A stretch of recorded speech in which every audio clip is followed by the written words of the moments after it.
Hey friends, it's your girl, Nicolette Amarillas. I'm a strength coach and a posture and movement specialist, and today we're going over the quad hip stretch. I love this stretch for anyone who has maybe some imbalances through the pelvis, the quads, and the hips, but also just as a way to open up the front side of the body, especially if you're getting in a lot of quads and a lot of squats and a lot of hip flexion. You can use a Swiss ball for this, or a stability ball, but you can also just use a bench or a chair, or even use your hand to hold it. I like to have something.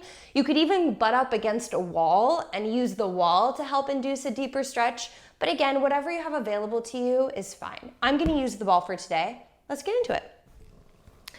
So we're using the ball to bring the knee into more flexion to encourage that quad to really stretch. So I'm gonna have the ball behind me, and I like to get into like a kneeling position in front of the ball just to have a good idea of where the ball should be. And then I scoot in front of the ball and swing my leg up and over.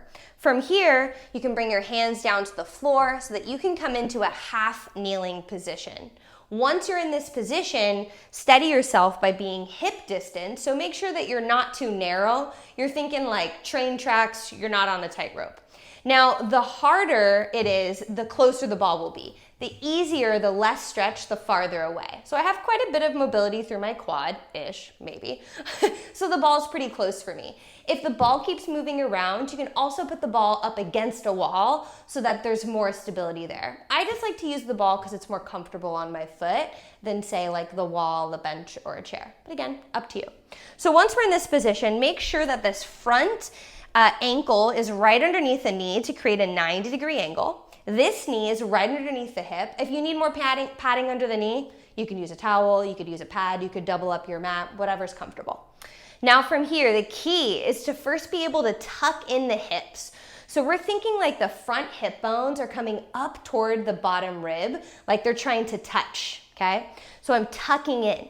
Once I'm in this tucked in position, squeeze the glute to create more stretch through the hip.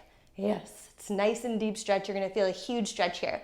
Now, when we squeeze the glute, that's activating what's called reciprocal inhibition. Basically, when one muscle contracts, its opposing muscle, its antagonistic muscle, relaxes and stretches. So it helps you deepen the stretch, essentially.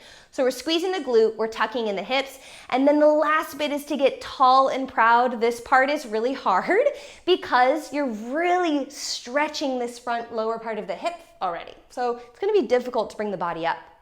Open up the chest, squeeze the shoulder blades, and make sure that your chin is in line with like your chest so that your eyes are forward.